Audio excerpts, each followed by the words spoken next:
बोलना, किसी को गाली देना, किसी को चुगली करना, बिना प्रयोजन बोलना और दूसरे का अनिष्ट चिंतन करना, परधन लेने का संकल्प और देह में आत्मबुद्धि। देह में आत्मबुद्धि का तात्पर्य अपने को देह मानना, शरीर ही अपने को मानना, शरीर में आसक्ति, अहंता ममता का होना, यह देहात्मबुद्धि। तो यह सब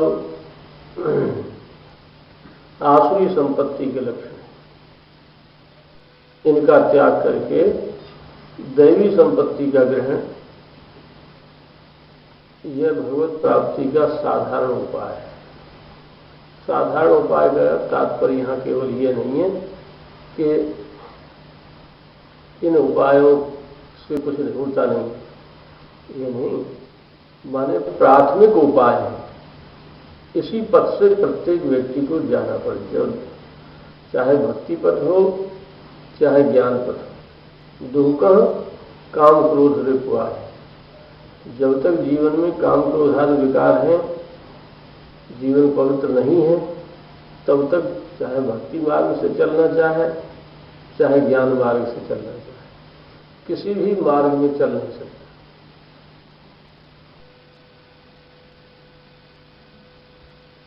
तो किसी भी मार्ग में चलने के लिए इन चीजों की परम आवश्यकता है।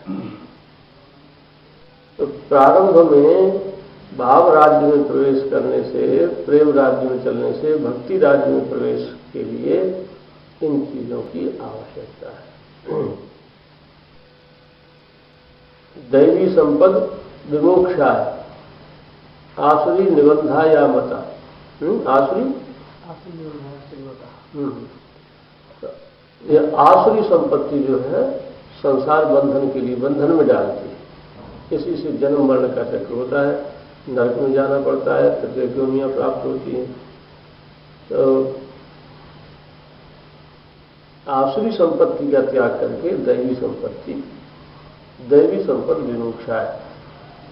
संसार बंधन से छूटने के लिए दैवी संपत्ति की अत्यंत आवश्यकता है। अब मुख्य साधन क्या है, इस बात को बताते हैं। मुख्य साधन है त्याग की भावना,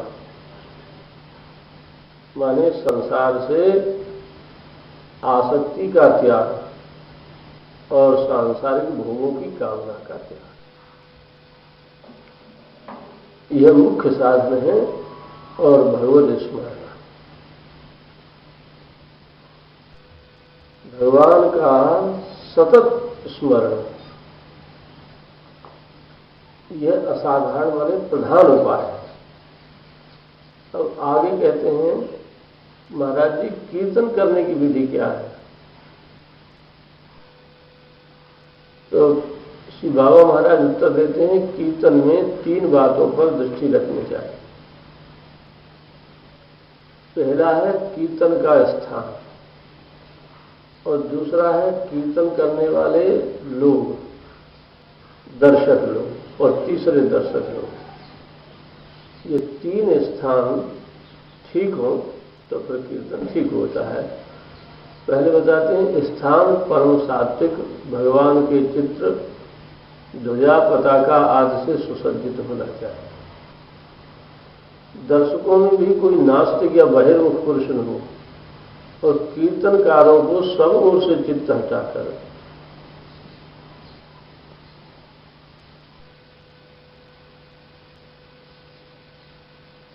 नेत्र बंद किए हुए अनन्य भाव से भगवान की मधुर मूर्ति का चिंतन करते हुए कीर्तन करना चाहिए। जब कीर्तन समाप्त हो जाए तभी नेत्र खोलने चाहिए। इस प्रकार कीर्तन करने से बहुत शीघ्र ही भगवत कृपा की प्राप्ति होती है।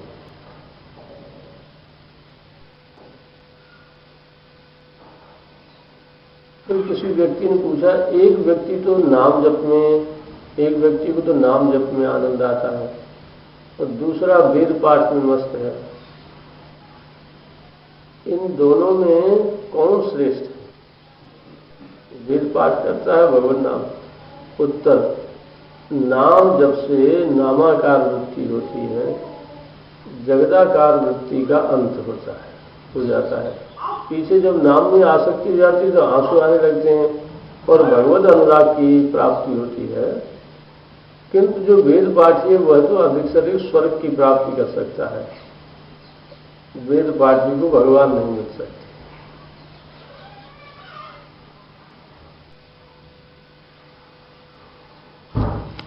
जो कर्मकांड के लिए वेद का पाठ करता है, जो ब्रह्म चिंतन के लिए वेद पाठ, प्राय वेद पाठी लोग जो है केवल कर्मकांड तक सीमित रहते हैं। वे वेद के मंत्रों का अर्थ नहीं जानते। जो अर्थ ही नहीं जानते तो उनके भाव का चिंतन कैसे करेंगे? और जब उनके भाव का चिंतन नहीं तो जो उनका भावार्थ है, अंतिम तात्पर्य है संसार को ब्रह्ममय जान लेना, भगवत स्वरूप ही मान हो जाना सारे संसार का, तो ये नहीं जान पाते। इसलिए वेद पाठ केवल पुण्य रह जाता है। वेद पाठ करते तो केवल पुण्य मात्र होता है और पुण्य का फल स्वर्ग है। इसलिए ये कह रहे हैं, ऐसा नहीं कि वेद पाठ से भगवान मिल नहीं सकते। यदि वेद का पाठ भगवत प्रीत्यर्थ ज्ञानार्थ किया जाए, उनके भावों को समझा जाए और फिर जो परम तात्पर्य वेद का संसार बंधन नहीं है, संसार से छुड़ाता है। जिज्ञासु, श्री महाराज जी, मैं आपका नाम सुनकर बहुत दूर से आया हूं, मुझे क्या करना चाहिए, मेरा कल्याण किस प्रकार होगा, सो कृपा करके बतलाइए। बाबा, तुम कौन सा मंत्र जप करते हो? जिज्ञासु, गायत्री मंत्र की एक माला तो मैं नित्य ही जपता हूं महाराज। बाबा, अरे एक माला गायत्री से क्या हुआ, कम से कम 11 माला नित्य जपो तो कुछ चमत्कार हो सकता है। जिज्ञासु, महाराज मैं ब्राह्मण हूं, एक व्यक्ति के यहाँ रसोई बनाता हूं, गरीब आदमी, मुझे इतना समय नहीं मिलता कि जो 11 माला जप सकूं। अच्छा, कोई बात नहीं, तुम गायत्री की तो एक ही माला जपते रहो, किंतु इसके सिवा सब समय काम काज करते हुए ही राधे श्याम राधे श्याम राधे श्याम जपा करो। इस प्रकार निरंतर नाम जप करने से बड़ा लाभ होता है। भगवान नाम में बड़ी अद्भुत शक्ति है।